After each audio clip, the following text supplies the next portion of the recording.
每天也工作加班，每餐到家無味地吃冷飯，自製經典的晚餐，放鬆已不再簡單，腦海裡抑壓從未止煩。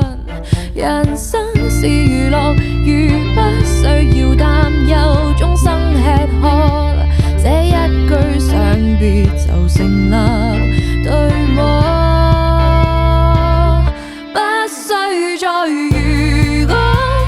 什麼想到就去做，不管對錯，一生已經不多，只怕沒有錯過我。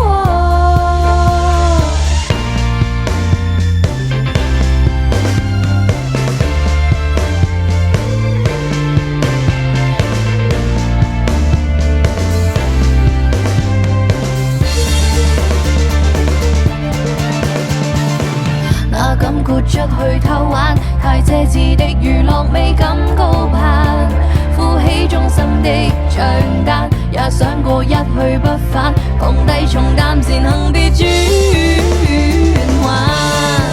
人生是娛樂，如將所有擔憂都給看破，豈不真的可是這生為樂？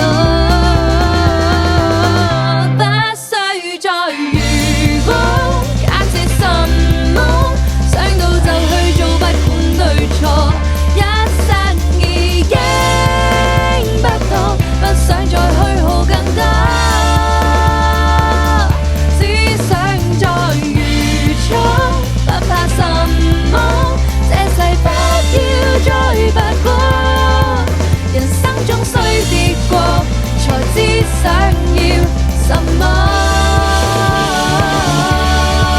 無悔的生經過，才稱得上娛樂。